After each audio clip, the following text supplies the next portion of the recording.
She thought she could replace me. She called me boring, walked away, and expected me to sit there and take it. Instead, I walked away first, and built a life so good she never saw it coming. She told me I was boring. I sat there, my beer in hand, thinking about those words. I know people say crying in your beer, but I wasn't crying. There was nothing to mourn. Sure, I felt bad, who wouldn't? But it wasn't like I'd lost something irreplaceable. A guy doesn't need to grieve when a woman decides to move on. Why shed tears when you can just move on yourself? Every day I hear women talk about how there are no good men left. The good ones are either married or not interested in women at all, they say. Meanwhile, my buddies complain that women can't seem to keep their promises anymore. I know too many guys who've been burned, some financially, some emotionally, by brutal divorces. Something isn't right there. It's like people don't recognize when they have something good until it's gone. Being with someone for years is supposed to mean something. You learn every little quirk, every tiny preference, every inside joke that only makes sense to the two of you. And yet, here I was, not upset that she wanted someone else but stuck on the fact that she called me boring. That part stung. Funny thing is, I wasn't always this guy. I used to chase adventure.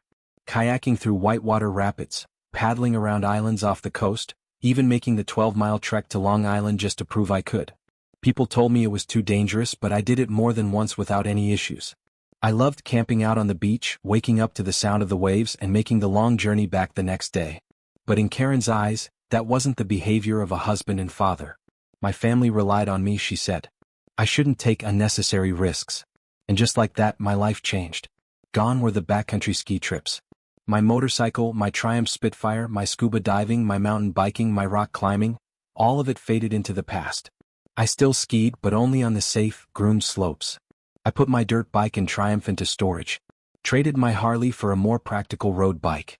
Instead of scaling cliffs, I joined a gym with a climbing wall. And yes, I drove a minivan. A wood-paneled, dad-approved minivan. Go ahead and judge, I didn't care. I loved her, so it didn't matter. Once she tamed my hobbies, my job was next. Karen hated my work trips, even though most of them lasted just a couple of days. If I had to fly internationally, London, Hong Kong, wherever, she despised it. But those trips were important. I was good at what I did. I brokered deals, secured acquisitions, and made sales that brought in serious money. Those trips came with hefty bonuses that helped put us in the comfortable life we had. But none of that mattered to her. She hated me being gone. Eventually, I made partner and the travel slowed down. But by then, I had already given up so much for her. And now, here she was telling me I was boring. The irony isn't lost on me. For most domestic trips, I had it down to a science: fly and close the deal and catch the red-eye home. But cutting back on international travel? That took years to negotiate. It was a classic catch-22. Travel often, make a lot of money, climb the corporate ladder, and secure my place as a senior partner. Or pass on the trips, let someone else step in and watch them take my spot at the top. Yeah, no, that wasn't happening. I played it smart. I learned how to combine multiple business deals into one trip, maximizing my time on the ground so each flight was worth it. I was one of the first in my company to embrace teleconferencing for the early negotiations, cutting down unnecessary travel. When we had to be there in person, I'd charter small jets for my team, making sure we could work efficiently and get back faster. Sure, it cost me a chunk of my bonuses, but it was an investment. And it worked. I climbed the ladder. Karen was happier. Everybody was safe. But man, I was bored out of my mind. I had sacrificed so much to fit into the version of life she wanted, and after all of it, she had the nerve to call me boring? Yeah, screw that. Let her go chase whatever excitement she thinks she needs. In the meantime, I'm going back to the guy I used to be, the one who actually had fun. The guy who sent his dirt bike flying off muddy jumps on a weekend motocross ride. The guy who hopped on a helicopter just to find untouched powder on a backcountry slope that took all day to ski down. Boring? All bets were off. All vows were off. To love, honor, and cherish, fine. But obey? Funny how she left that one out. Now I know why. So that night, I came home from work, changed into jeans and a sports shirt while Karen was in the shower, and started digging out my old boots. She used to love me in boots, riding boots, hiking boots, western boots, dress boots. It didn't matter. But somehow, over time, all of them disappeared. Not anymore. Just as I was lacing them up, my phone rang. I glanced at the screen, saw the name, and let it go to voicemail. I had already recorded a new message just for the occasion. Hey, this is Dale. I can't come to the phone right now because I'm either driving or being boring. If you're looking for excitement, call my wife, Karen, at 555-4269, She'd love to tell you all about me. Otherwise, leave a message and I might get back to you. Maybe Monday. Ciao. First stop? Getting rid of that sorry excuse for a minivan. I was done driving that sorry excuse for a minivan, with its ridiculous faux wood paneling. I wanted something that fit me, the real me. So, I called up an old friend at the dealership and he had just the thing sitting on his lot. A beast of a Jeep, complete with a lift kit, massive off-road tires, blindingly bright fog lights, and a train horn that could wake the dead. It had a dozen other aftermarket upgrades too, making it the kind of vehicle that turned heads and rattled windows. I drove off in the Jeep, feeling more like myself than I had in years. As for the convertible I had my eye on, that was getting delivered straight to my driveway. Boring, she said. I was never about boring. The guy she turned me into? That was boring. That was a shell of who I used to be. And that guy, he was gone. Repressed, buried, and locked away while I went out looking for the first real adventure I'd had in years. First stop? My parents' house. My mom took one look at me, at the Jeep, at my boots, at the grin I couldn't hide, and shook her head with a knowing smile. Let me guess, you're single again. Like I said, my mom could read me like a book. I told her about Karen's little midlife crisis, about how she wanted excitement, and decided to go find it with someone else. Mom just chuckled and sipped her tea.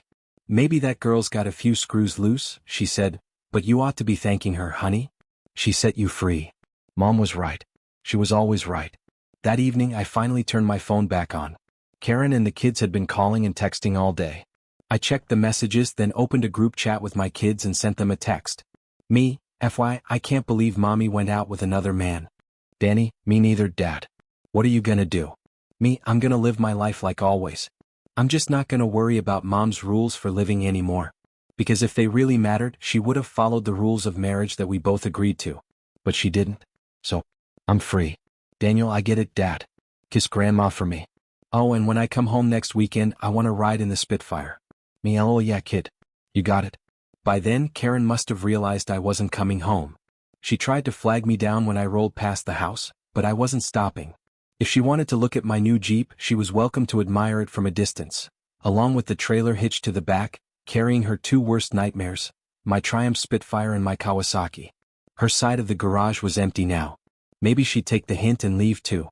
Either way, I wasn't going back. I swung by the mall, grabbed enough clothes for a few days and checked into the Hyatt near my office. Penthouse suite, of course. I didn't work my way to the top just to waste my bonuses on nothing.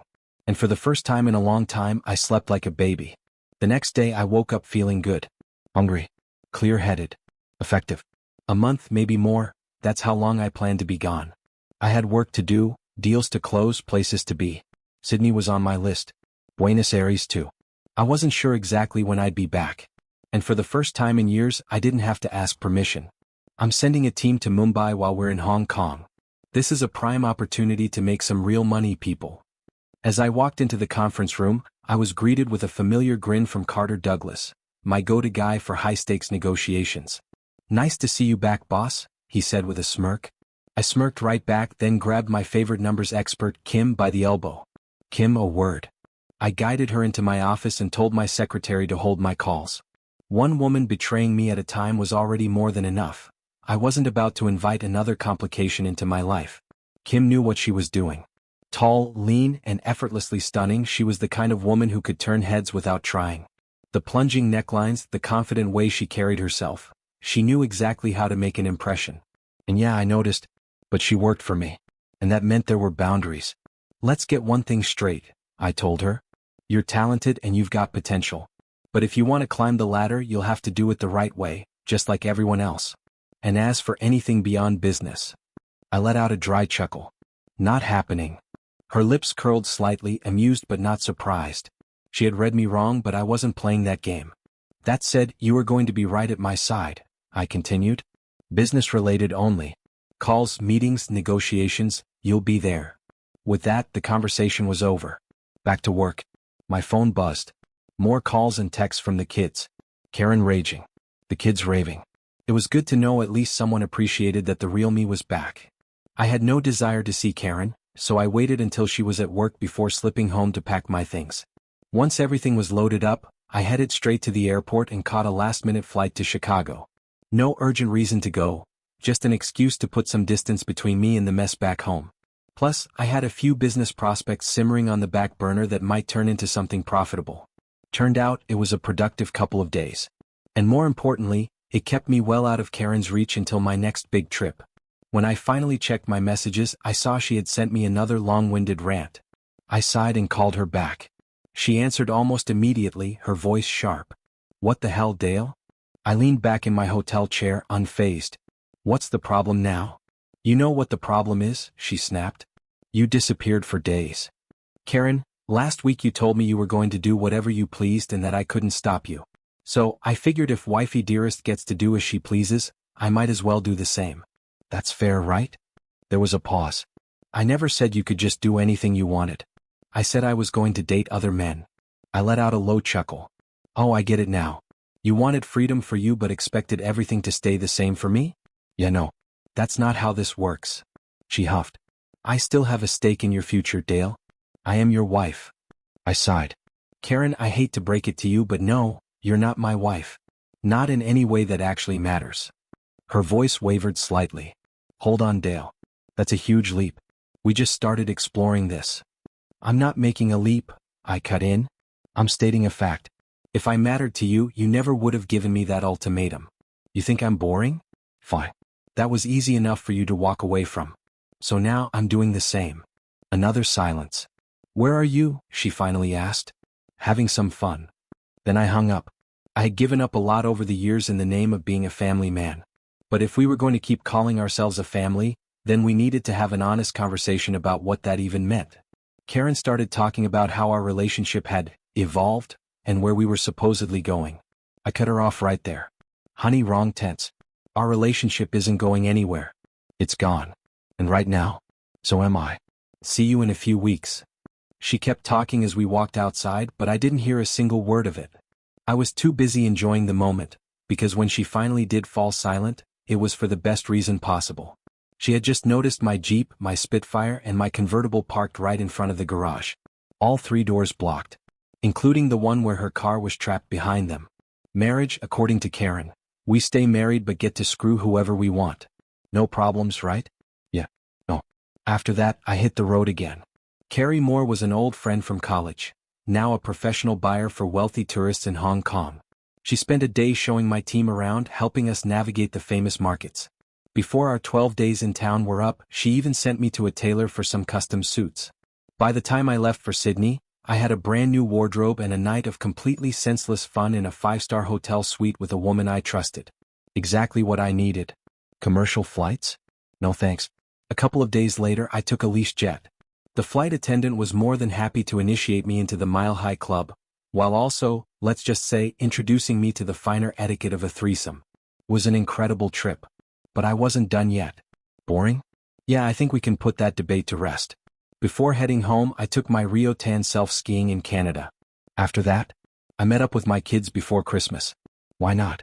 They had finished finals a week earlier than their mom expected them home, so I took them on a little adventure of our own. When the time finally came for them to return to Karen, I checked into a hotel near my office. There was no way I was dealing with her and jet lag at the same time. I did, however, buy myself a condo. Merry Christmas to me. When Christmas morning rolled around, I went to the house to spend time with my kids. My cars were still lined up, parked exactly where I left them in front of the garage. Except now, there was a little Cooper convertible squeezed right in front of my Spitfire. I was sure Karen would be furious, but she wasn't. She greeted me like nothing had happened. Maybe for her it really hadn't. Or maybe it was just Christmas. Before heading back to work, I made sure to see the kids off. I expected a heartfelt goodbye, but they had other plans. Instead of saying goodbye to me, they turned to Karen and said it to her. We tossed their bags into the Jeep and headed downtown. There was plenty happening in the city for New Year's, and we weren't about to waste it. Museums by day, clubs by night. Both kids had friends nearby, so we all had the chance to hang together or break away when we wanted. And as for me, let's just say my alone time wasn't exactly alone. By the time I went back to work, I was feeling pretty damn good. Work, however, was another story. The company was still almost entirely owned by my father-in-law, Mr. Adams. We got along just fine, but we were never particularly close. He had always kept a professional distance from his employees, including me. At first I thought it was odd, but as I moved up the ranks I realized why he did it. Keeping that detachment meant avoiding favoritism. I respected it. Hell, I even adopted the same approach myself, which is exactly why I never so much as played a round of golf with my associates, let alone slept with one of them. So when Adams called me into his office, I wasn't surprised that he cut right to the point. "I can't promote you like anyone else," he said. "You're my son-in-law. How would that look?" I leaned back in my chair, nodding. "I get it. Business is business." "Exactly. But here's the thing," I said, keeping my tone even. "That cuts both ways. If business is business, then that means I'm free to take an offer that actually reflects my abilities." His face barely moved, but I knew I had his attention. "I could be a full partner tomorrow," I continued. "Woodford Unlimited or Mark Manufacturing. Both are waiting on my call. So, tell me, does that look any better?" Adams folded his hands on the desk and gave me a long, assessing stare. I would expect some loyalty from my son-in-law. I let out a short laugh. Loyalty? Business was business when you were keeping me down. But now that it benefits you, suddenly loyalty matters. I shook my head. "Yeah, no. It doesn't work like that." And while we were on the subject of family loyalty, I had one more trick up my sleeve. A certain someone, let's just call her a witch, had once told me to go ahead and do my worst. So I did. By close of business, every single person on my team, as well as Ian and his entire department, had submitted their resignations. I have never seen a man backpedal so fast in my life. And result? Heavy checkmark senior partnership. Mine. Heavy checkmark significant raise. Also mine. Heavy checkmark raises for my entire team, because loyalty actually means something. Heavy checkmark a brand new mergers and acquisitions division created just for us, because when I play to win. With my professional and financial future secured, I walked out of that office knowing one thing for sure. Karen thought she had me figured out. She had no idea who she was dealing with. With my career squared away, I turned my focus to my personal life. I hit the trails, wild, rugged, unpredictable. I took my dirt bike over rough terrain, raced my Jeep up snowy slopes, and laughed as I watched ski bunnies strip down after losing a bet. It was even more fun watching them remove the rest of their clothes in my hotel room later. I finished enough tandem skydives to qualify for solo jumps, so I did. My flight instructor logged enough hours with me in a sailplane to let me take it up alone, so I did. She was so excited about having a student earn both solos in the same month that she let me celebrate with her. We jumped out of a plane naked and landed on a deserted beach, where we found another way to pass the time. Turns out, there's no better way to celebrate freedom. Everyone makes mistakes, right? That's what Karen told me. So, I figured, if mistakes like that were so easy to make, so lightly considered, and so easily forgiven, then maybe I was entitled to make a few of my own. And I did. As far as I was concerned, I had spent enough years being the good man. The reliable one. The one who always put his family first, only to be called boring and cast aside like an old piece of furniture. Not anymore. I wasn't about to waste the best years of my life alone. I wanted a good woman by my side, one who actually wanted to be there.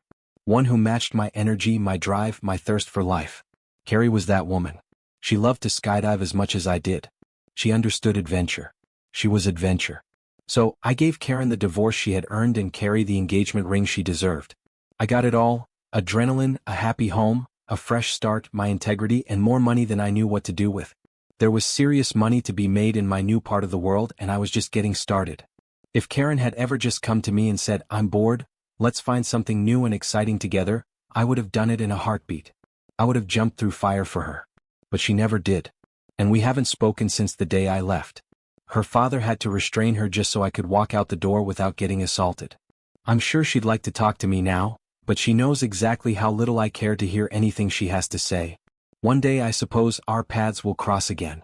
One of the kids will get married. There will be a grandchild eventually. And Karen will be there. But I'm not worried.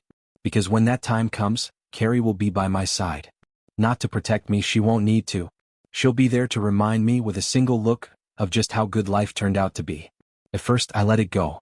I really wish I had tried to talk her out of blending her dream job with her personal enjoyment, but she was just so thrilled.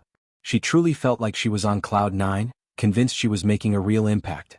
She always made it home at a reasonable hour, said she didn't want to leave me alone all night. And she wasn't going out more than usual, so I let it be. I figured, let's see where this goes. For a while things seemed to settle down.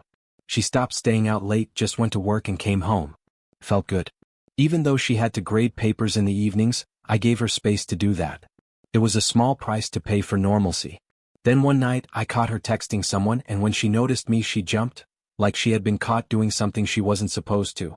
It struck me as odd, but I didn't make a fuss about it. I thought about checking her phone later, but she had added a passcode.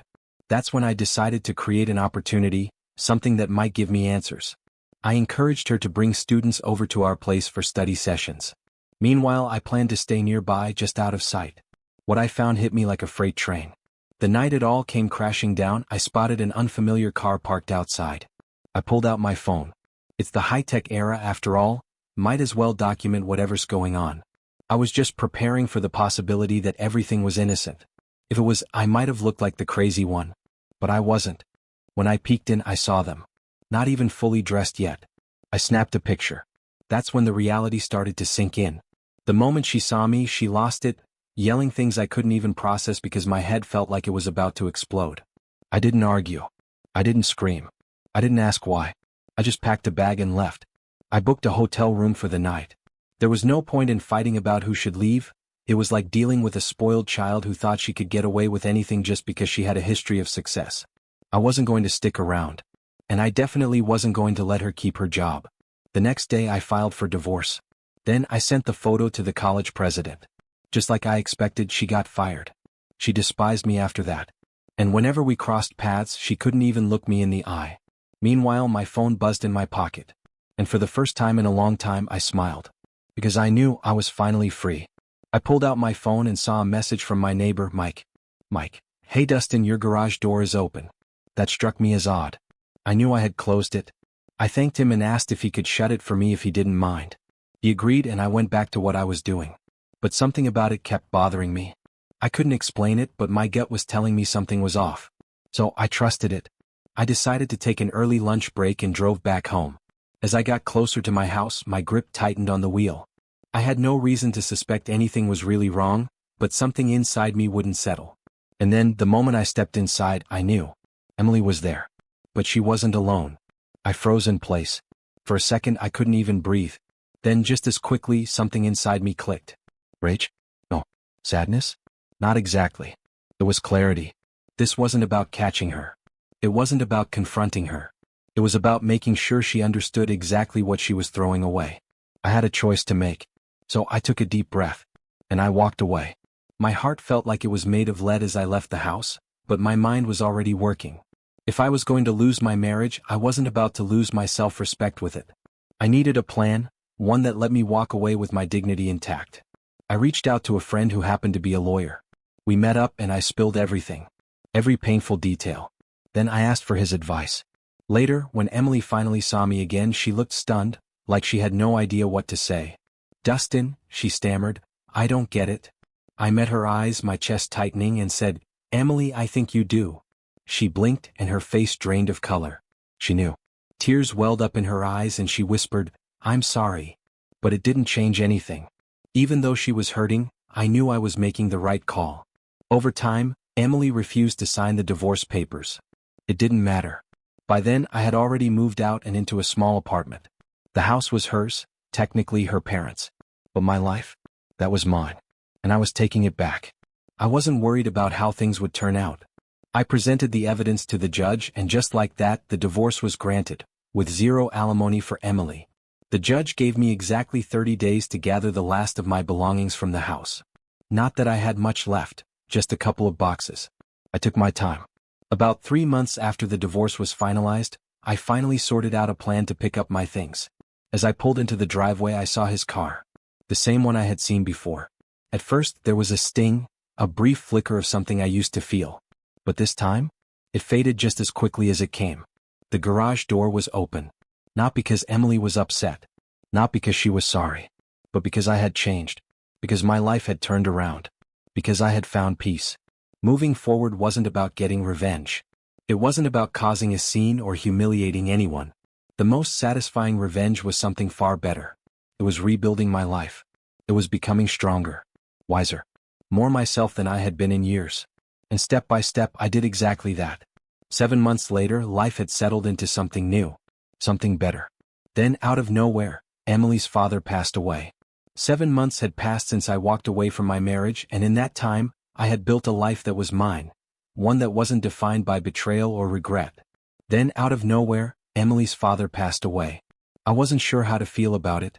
Mr. Adams had always been distant, more of a businessman than a father-in-law. He never showed favoritism, never gave me special treatment, just kept me at arm's length even as I climbed the ranks in his company. And now he was gone. A few days after the news, I got a message from Emily. Not a long one. Not some desperate attempt to rekindle things. Just 2 words, he's gone. I didn't reply. Because there was nothing left to say. The funeral came and went. I didn't attend. There was no reason to. My ties to that family had been severed the day Emily made her choice. By then I was too busy living. I had rebuilt everything. I was thriving at work, leading my own division, making more money than ever before. I had new people in my life, real friends, real connections. And love? Yeah, I found that again too. But this time with someone who valued me for who I really was. One day while driving past my old neighborhood, I saw Emily outside. For a moment she looked up and locked eyes with me. There was no anger, no sadness, no pleading, just recognition. Recognition that the man she once called her husband was gone, and he wasn't coming back. I didn't wave. I didn't stop. I just kept driving, the wind rushing past me, the road stretching endlessly ahead. The past was behind me, and the future was mine. The end. Or rather, the beginning of something better.